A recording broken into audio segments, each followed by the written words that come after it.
Os preços atuais do trigo desestimulam o crescimento de área da cultura na safra 24-25, que deve começar nas próximas semanas aqui no país. Tema para o nosso quadro Commodities em Foco de hoje, que conta com a presença do analista da consultoria Agro Itaú BBA, o Fernando Gomes, que já está conectado aqui com a gente. Boa tarde, Fernando. Obrigada por nos atender. Boa tarde, Priscila. Boa tarde a todos. Ô, Fernando, a baixa liquidez do cereal no mercado doméstico é o único fator que pesa para essa estimativa? Ou existe alguma condição externa que está prejudicando também o crescimento da área?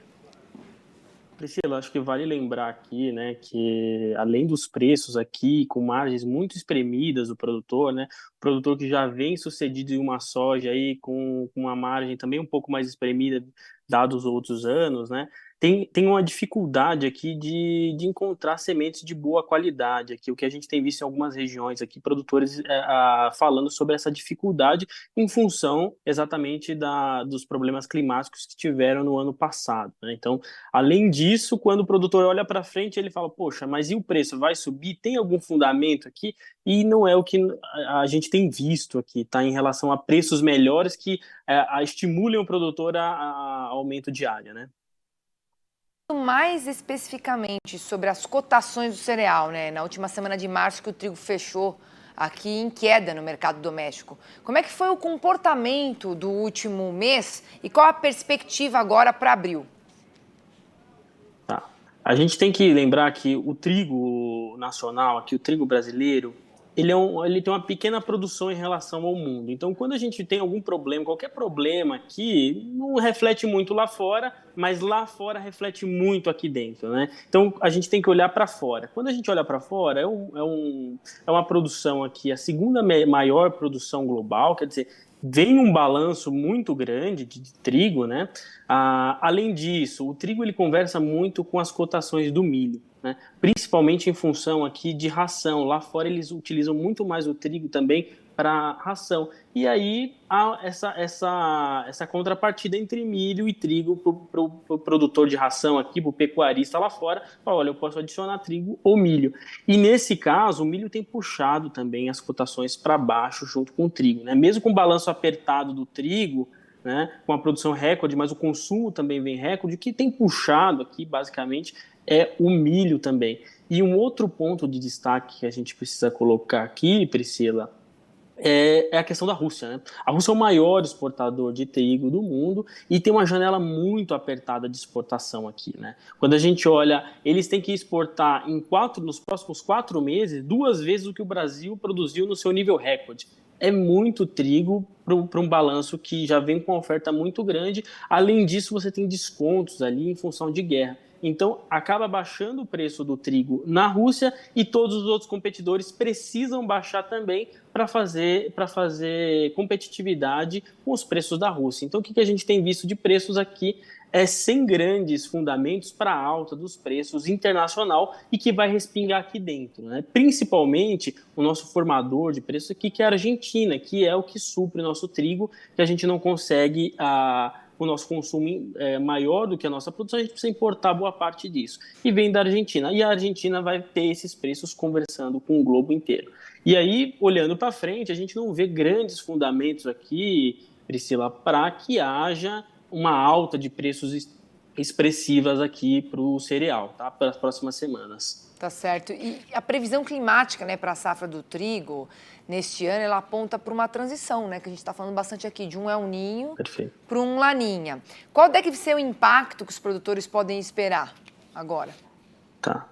A laninha, historicamente, ela é positiva aqui, principalmente para o trigo, para a produção de trigo. Por quê? Porque a nossa produção está concentrada aqui, 80%, 85% está concentrada na região sul do país.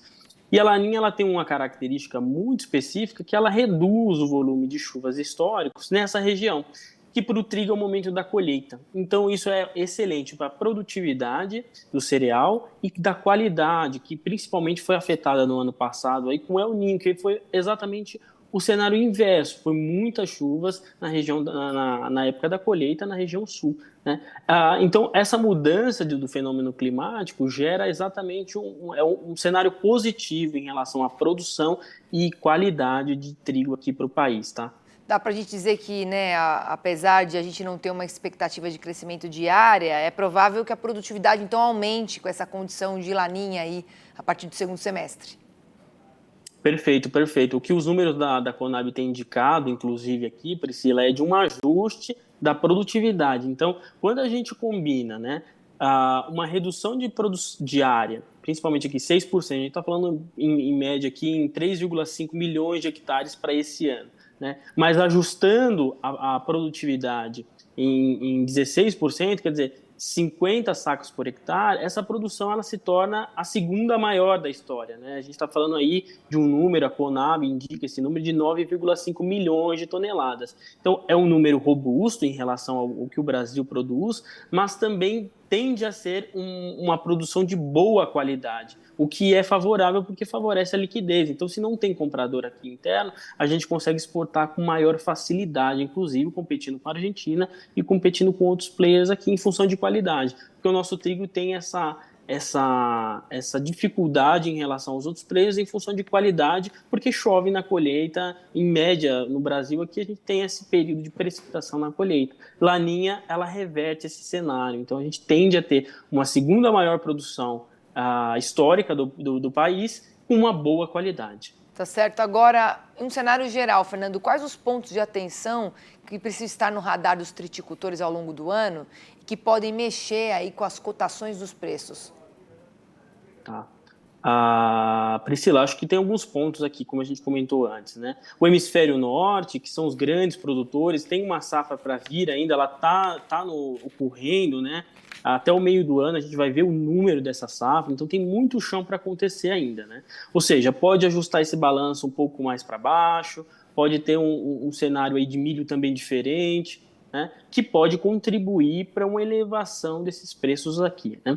Além disso, a gente tem que lembrar que o maior fornecedor do mundo é a Rússia, e a Rússia, com os problemas políticos ali, geopolíticos na região, pode influenciar alguma volatilidade, alguma explosão de porto, alguma embarcação que pode ficar retida ali na região do Mar Negro, pode gerar volatilidade aos preços, tá? E aí esse é um ponto interessante aqui para o produtor, que é um cenário que tem maior oferta, mas essa volatilidade tende a descolar desse fundamento de maior oferta e é uma oportunidade para uma fixação de preço, vender ali para exportação ou para fixação de bolsa de valores, né? Além disso, a gente também tem que lembrar que o nosso preço aqui, a informação é por dólar, quer dizer, a importação de trigo vindo da Argentina forma o nosso preço aqui, né? Então, o câmbio também é um importante fator aqui para se olhar em relação ao trigo, né? Então, são esses fatores aqui, então, produção no hemisfério norte, conflitos geopolíticos aqui, não só da Rússia, mas do Oriente Médio também tem respingado aqui. Só para dar um exemplo aqui, Priscila, as exportações aqui ganharam força nas últimas semanas em função aí do frete ter sido elevado e em função do Oriente Médio, e a gente ganhou um espaço aqui, principalmente dos países asiáticos. Correto. Então, são essas incertezas geopolíticas que geram oportunidades aqui, e câmbio também é uma delas. Então, são esses 4 fatores aqui que eu elencaria para, olha, o balanço ele é mais folgado globalmente, mas pode ter oportunidades ao longo da safra para o produtor aqui conseguir comercializar esse trigo com uma melhor margem. Tá certo, Fernando. Obrigada aqui pela sua participação. Excelente fim de semana e até a próxima. Até a próxima. Tchau, tchau, pessoal.